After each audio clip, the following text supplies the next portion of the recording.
set auto-destruct sequence. It's the time allotted that concerns me. Recognize Picard, Jean-Luc, Captain. Recognize Riker, William T, Commander. Maximum warp!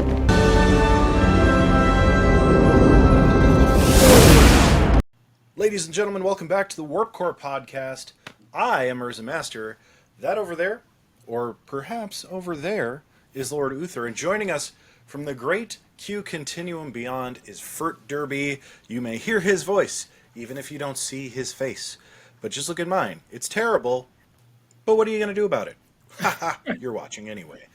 This is the Warp Core podcast, and we are jumping from Star Trek's Next Generation to Strange New Worlds, the prequel of the original, to which we had been discussing the sequel series.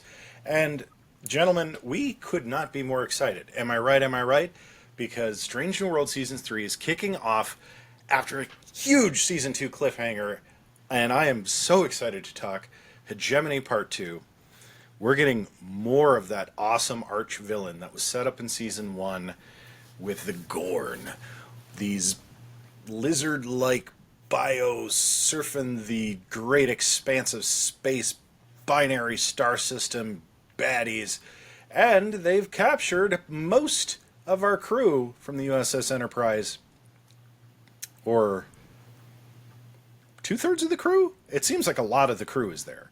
But we've got just a lot going on in here. But before we get in to what actually happens in the episode, Fert Derby, give us some behind the scenes. Season 3 is just kicking off. Let's lay the foundations here. How did we get here? What are we doing now? And who's behind the scenes pulling the strings? Thank you, Warp Core fanatics. Thank you, Lord Uther and Urza Master. Here we are, Season 3. We've waited 2 long summers to find out how Hegemony Part 1 ended and what was the to-be continuance. And here we are with Hegemony Part 2. And like I say, 2023 was the last time we ran into this Enterprise crew.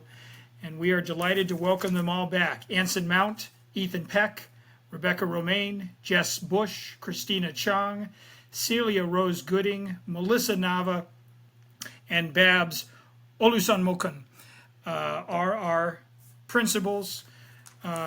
We have our other special guest stars popping in and out, and we will be discussing them as they appear. But that is your core 7 or 8 Enterprise crew members, and they're in a pickle, as you will no doubt know when you watch this episode. The director is Chris Fisher. He actually has a Bachelor of Arts degree in philosophy from USC, my alma mater. And he started off as a corporate lawyer based in London before turning back to the entertainment field. He, as a filmmaker, he had directed 2 forgettable sequels to 2 projects that had fans.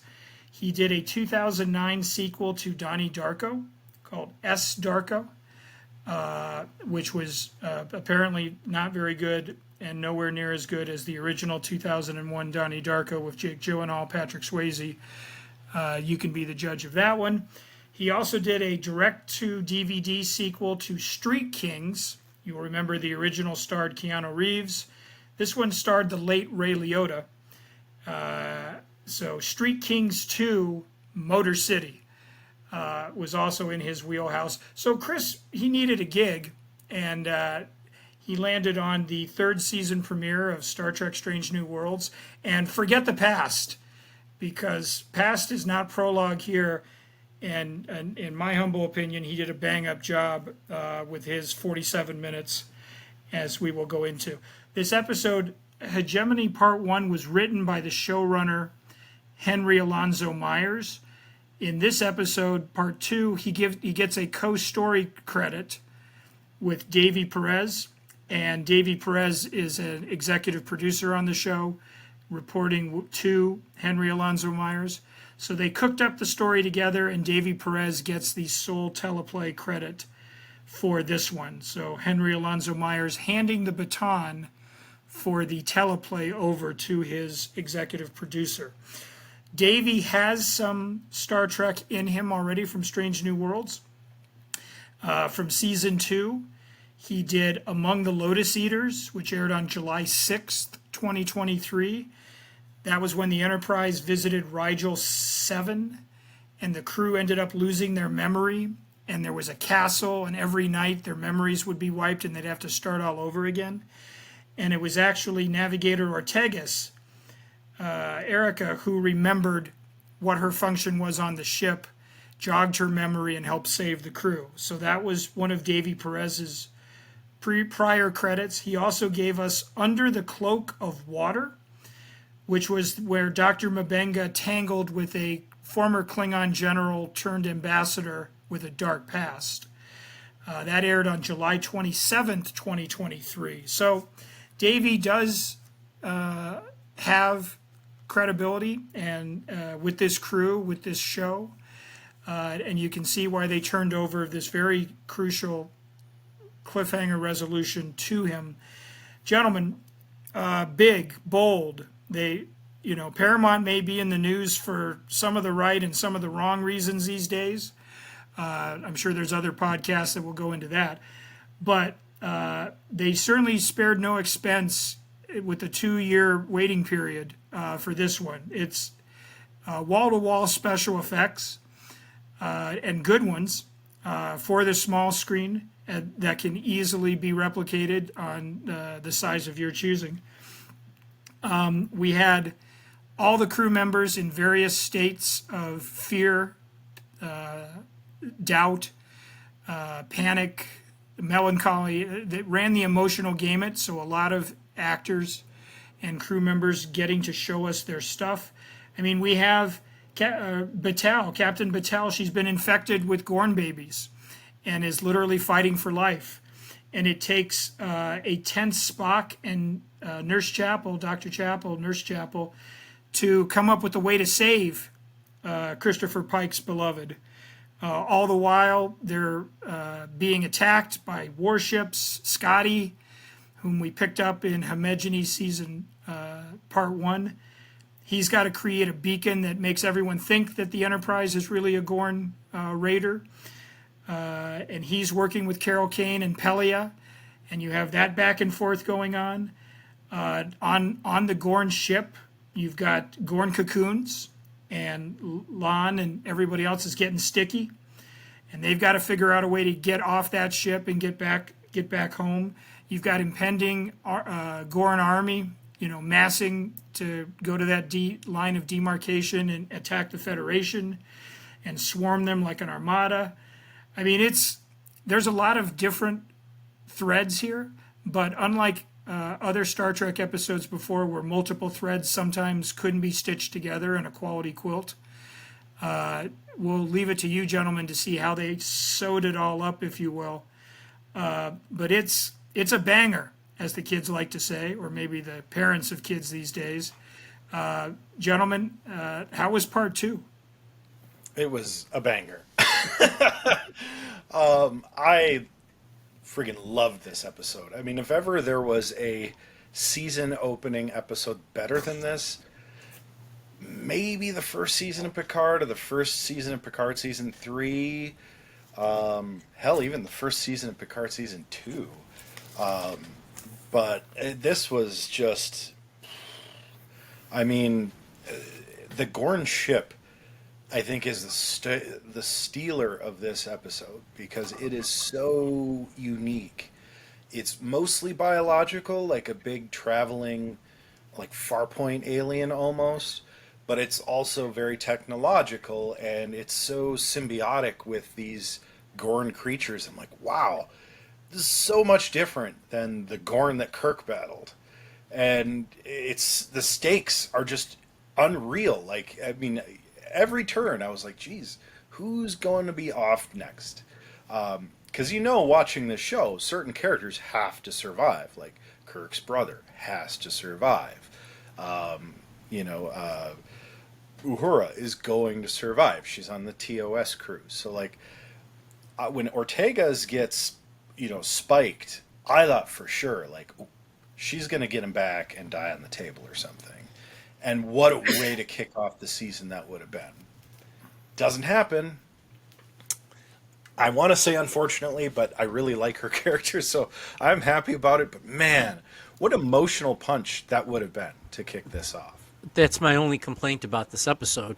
And I know this sounds goofy, but though it didn't happen, I would have been okay if someone would have died. Mm-hmm. Which sounds crazy, and I never would have said that because usually I'm one of those, you killed someone just to kill them. But I think it would have been very apropos for this episode for one of them to go. Yeah, would you have felt better with Ortegas or Battelle?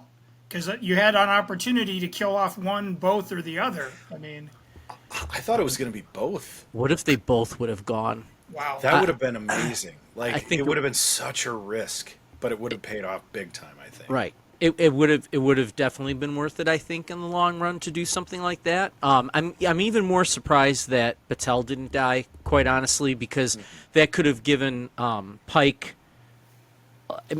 Maybe that's one of the reasons why he leaves the Enterprise eventually, right? Maybe moves up in the ranks is because of something like that.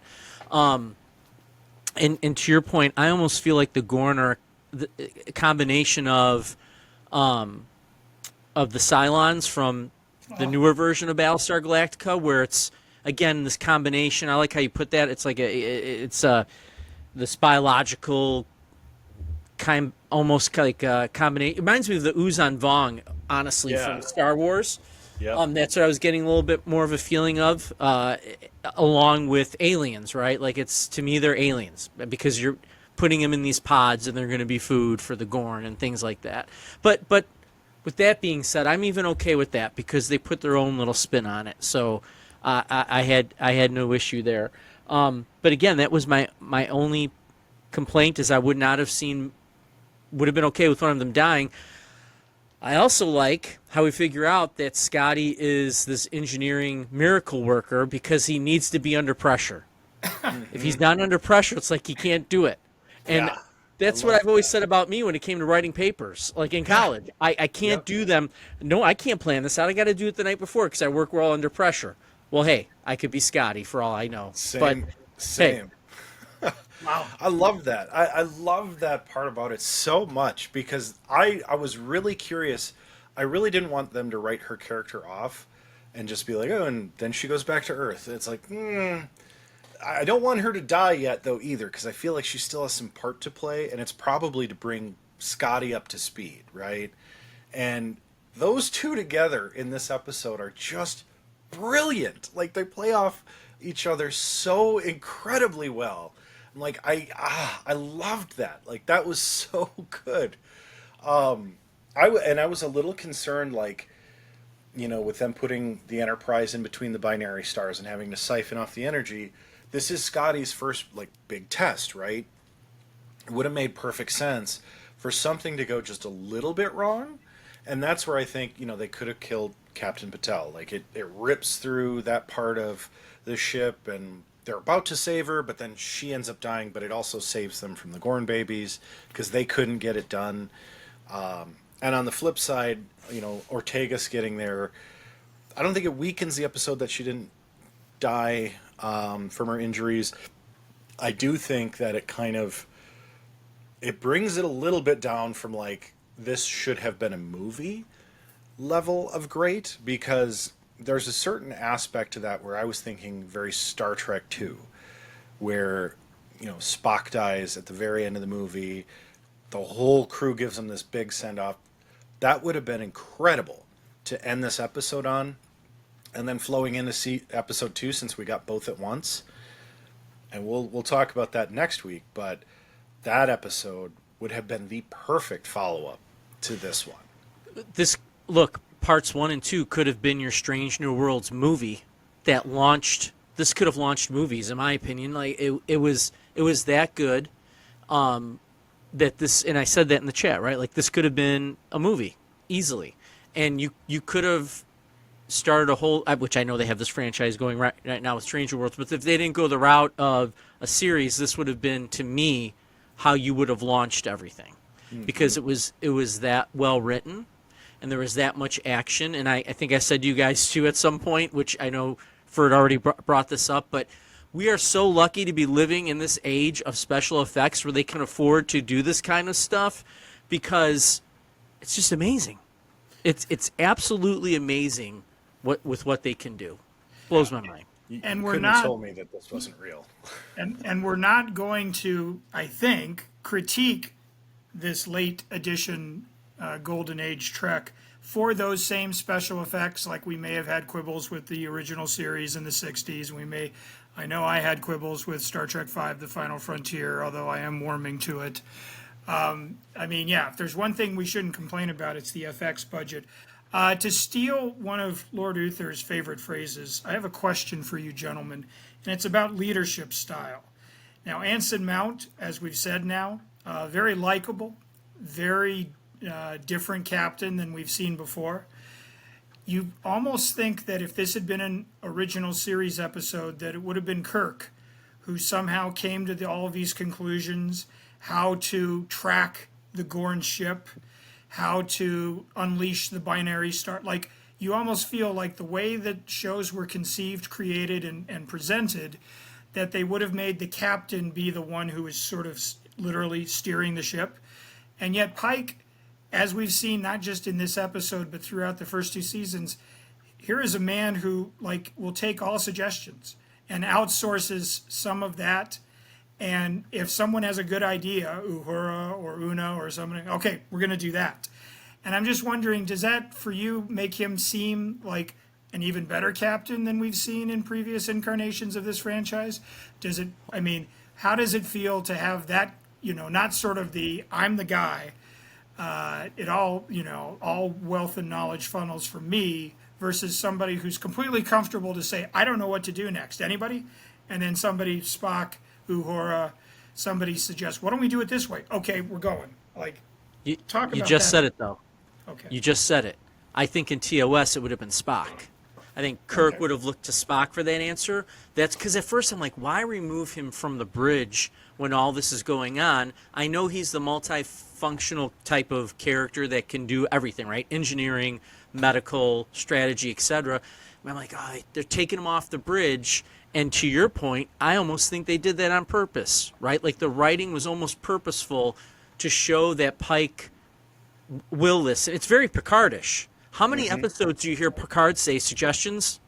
And he's waiting for people to rapid fire at him, and then he'll make his decision off of that. And I feel like we're seeing some of that here. Urza, I'll throw it to you in a second. And I've told you guys this too. I think this is leading into a TOS reboot, right? And so I'm very curious to see how this Kirk will handle those things if they go that route, because it's going to be almost a reversal from Pike if that's the case, and if they hold the Kirk character true. Urza, I'm going to go to you with that, and then I'm trying to figure something out here. Oh man, it's intriguing, because I think there's a couple different directions this could conclude, and I'll get to that in a second. I think from a captain standpoint, Uther, you hit it on the head. This is way more Picard-style leadership than it is Kirk, and I think that's why Kirk ends up being so different in Strange New Worlds, and why he's respectful of Pike, but is definitely a different leader. And I'm hoping that comes more to bear, because I think what Kirk is a capable captain, and a great personality, a good diplomat, but he might not be the best leader. And that's why he leans so heavily on Spock, because Spock's been there. Spock has led these people before. He's proven. He just doesn't want the captain's chair, essentially. And I really think that that's where they could take this series, is that, when Pike moves on, so to speak, Kirk comes in and he's like, well, I've been a captain for a little while, but I am no Captain Pike. I'm going to need good people around me. I need Uhura. I need Spock. I'm going to need Scotty. I got a couple people I want to bring in, like Bones McCoy or this person or that person. It's like, that's great. I like how that could play out in a TOS reboot type situation. The one thing I don't want to see is a full reboot where they just try to ham up and replay all the classic Trek episodes and just kind of remake them. I mean, I'd love to see it. Part of me is like, that'd be cool just to update it, get new effects, and have all the same stories because I love those episodes. But I would really like for them to do like an alternate timeline type thing, like a Calvin type thing, but do it right this time, and have it be that somehow Pike makes it out of there, and he sort of defies his destiny. And I think episode 2 here gives us a little hint of how that might look. And that defiance of destiny ends up being some sort of situation that creates itself and maybe leads us into future Trek, beyond even like a TOS scenario. And that could be, I think, an interesting way of moving the series forward, because they've said, season 5 is the last season of Strange New Worlds. They're done after that. But they could easily move into a new Star Trek, I don't know, NCC 1701 series of some kind. And I think that would be your opportunity to have a new Kirk. Maybe Kirk is still a bit of a ladies' man. Maybe he's still a bit of a suave, sort of swashbuckling captain. But he's also a little bit more contemplative. Maybe he's a little bit more Picard than an original Kirk. And that could be something. I mean, that's not for nothing, right? I think that's an interesting way they could tell new stories and also rehash, like, I always think about what are they going to do with Harry Mudd? Because if they do a TOS reboot, they could actually make Harry Mudd the main antagonist, and it could be quite successful. You could bring in Sybok, who we saw in season 1, and make that quite successful. God knows I want to see Harvey Keitel's offspring back in the show. Can't remember the name. It escapes me right now, and I apologize. I want to say John Wayne Keitel, but that's not right. But it's similar. It's a double name. But man, I mean, there's so many options that just exist out there that are like, damn, this would be really cool for them to do. And I'm probably the first person who ever's like, I don't want to be done with this show after 5 seasons. I want more. But all these people are going to start aging, and they're just not going to be able to do it. Kind of like the Star Trek Legacy folks. I mean, Jerry Ryan's not going to be, the Jerry Ryan we know and love from Picard Season 3 forever. There's still time, by the way, Paramount. You want to reconcile all your weird differences with everybody out there you got going. Do Star Trek Legacy next. Just do it. Start it now. Keep it hush-hush. You come on the other side of Strange New Worlds and drop that on us, I guarantee you're going to make money out your ears. Well, so here was my question, but I looked it up during your excellent thoughts, as always. I was trying to figure out if this is a different timeline, and they're saying, from what I've looked up here, from a few different sources, because everything on the internet is true, that this is supposed to be lining up with TOS, right? That's the talk, yep. It's going to be so. canon. I'm going to have another question, which maybe we have to look into this further. When TOS starts, is that really year 1 of their 5-year mission, or could they play that off as those were like following years? You see what I'm saying with that? Like maybe it was year 3 or 4 of their 5-year mission. Are they able to mess with that a little bit? I don't know. I don't know if Fert knows more about that. They clearly say in Farpoint that this is the inaugural mission of the Enterprise D, as I recall. But they don't have that kind of clarity for the in TOS they don't. In TOS, no. So So your idea is you could just fudge as it. good. Exactly, you could fudge. You're absolutely right. I'm going to ask you one more question. Hold on a second. I'm sorry. I know I'm stepping on you for. I apologize. Go ahead. I'm just a disembodied voice. Go ahead. Do you? We love you. Do you want to see? Do you go the route of a TOS movie with this crew? Like, is that your TOS movie? Do you do a season or 2 and then decide you're going to do a couple of movies that because to your point, Urza, there's a lot of wiggle room that I feel like they're building. You could do a Gorn movie Maybe that's where Pike, maybe that's where the chain of command gets switched out at some point. Like there's a lot of opportunities here that you could fudge or wiggle a little bit and either say it or insinuate that the TOS we know doesn't really start until year 3 or 4 of their 5-year mission. I mean, it never really concluded as far as we know, right? I mean, it's just, it's like the series just ended, right? There's no official stop to that 5-year mission, I felt, either. So I'm just going to throw that out there, and I'll stop talking. If you're going to go big screen, this would be a very likely candidate. If we could have ratings and audience approvals snowballing as TNG did. I mean, by the time TNG hit season 7 in Generations, it was its own thing. And that momentum started back in season 3, season 4, season 5. So even though we have a ceiling for where this show can go, if we're seeing that kind of engagement with the fan base and all of that, I mean, you're not going to make a Discovery movie. You're just not. The legacy that those characters, we're not going to be able to pull Patrick Stewart back for the big screen, so you can't go anywhere there.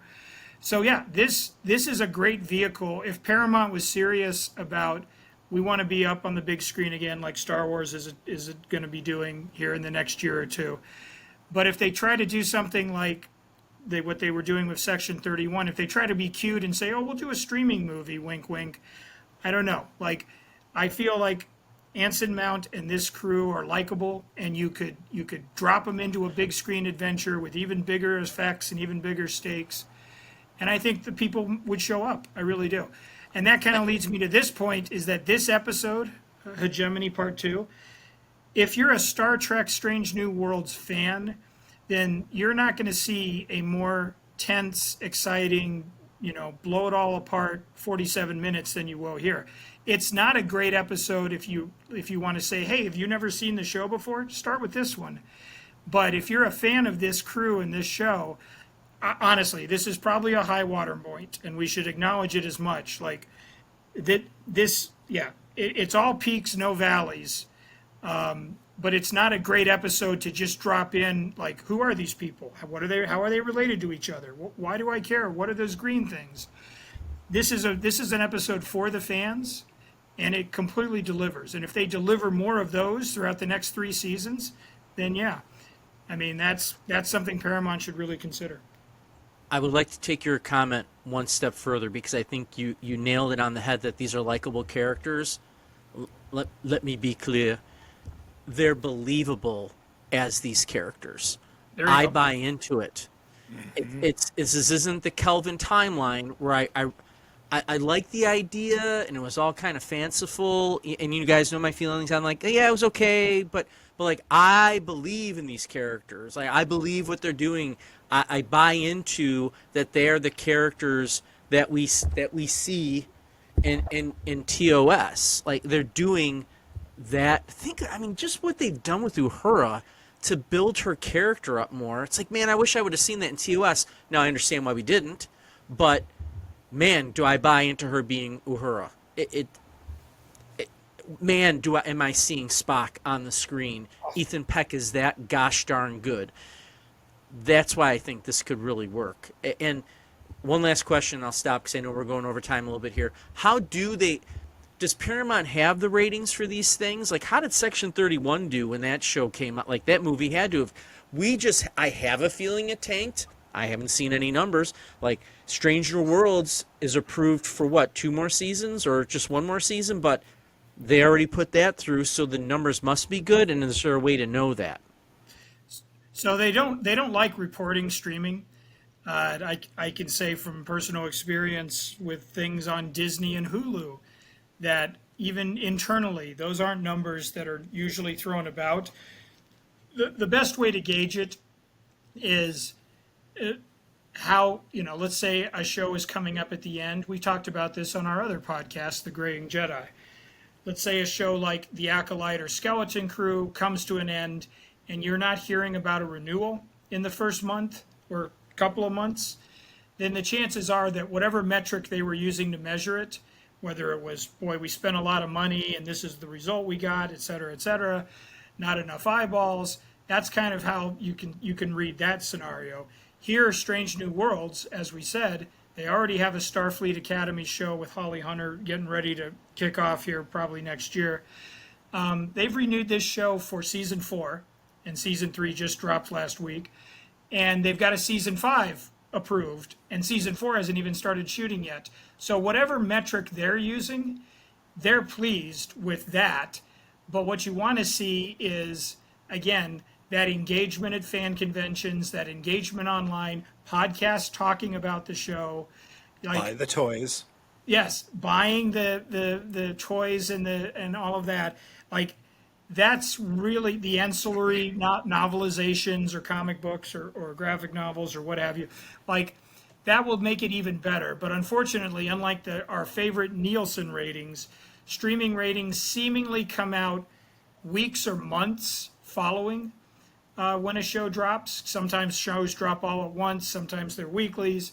So it's a very imperfect science like that. It isn't like the old days where Thursday night lineups on NBC, Cosby was killing it, and then Cheers, and then Seinfeld, and like we don't have that same measuring stick, unfortunately. But again, would Paramount, even in their beleaguered state, would they be renewing a show 2 or 3 seasons out if they weren't happy with what they were getting?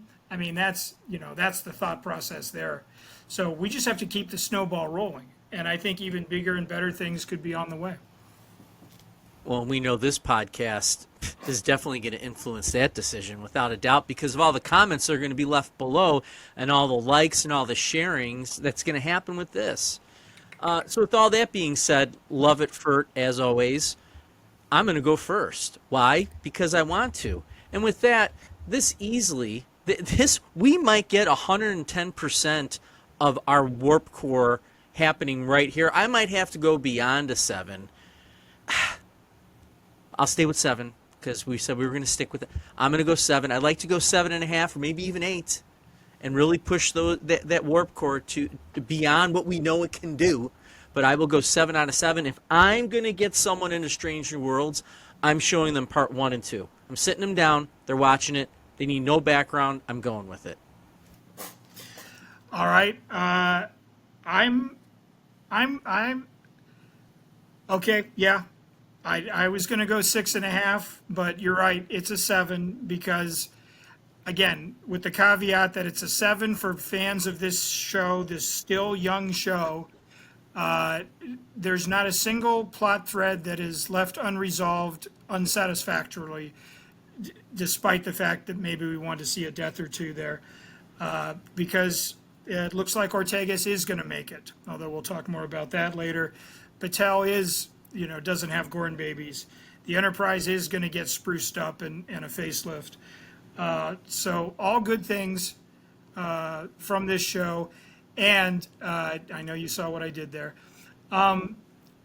Again, like when the actual tension moment is happening, when they are in between stars and you've got an invasion fleet heading towards Federation space, then suddenly hitting the brakes and turning right back around. Again, in the back of your mind, you jaded consumers of content know, well, they're not going to destroy the Enterprise. The show's got 9 more episodes this season alone. But you're still tense. You're on the edge of your...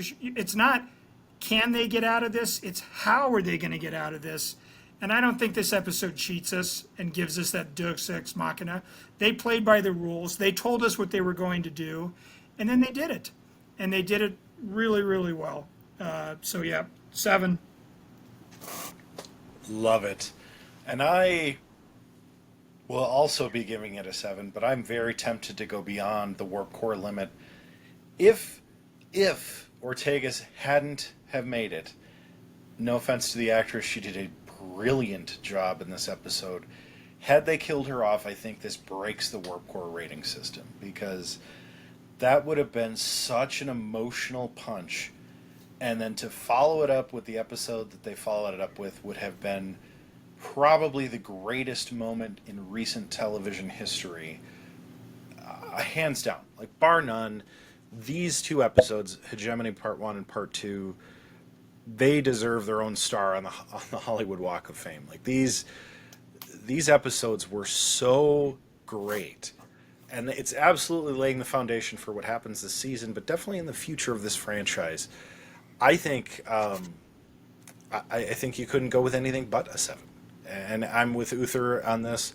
If I want to show somebody Strange New Worlds who's skeptical that probably wouldn't get into it with episode 1, this is the episode pack that I'm giving him and saying, trust me, after this, you're going to want to go back to the start, watch all the way through, and you're going to love it. And as Lord Uther also said, drop us a comment. Let us know, what did you think about Hegemony Part 2? What do you think about Strange New Worlds Season 3 thus far? We'll be launching into the next episode next week here on the Warp Core Podcast, live-ish, recorded, on pending rebrand here at YouTube. If you're not a subscriber, I really do encourage you to go ahead and hit that subscribe button, hit that notification icon, stay up to date with us. Make sure you let us know what you're thinking, drop us those comments, hit that like button, share it out on your socials. Get it out to other Star Trek fans out there. We don't just talk Strange New Worlds here at Pending Rebrand. We talk all sorts of other great things, all sorts of other weird things, and once in a while, you might even get yourself a video of a dog on a short. So, until we come together again, hit it.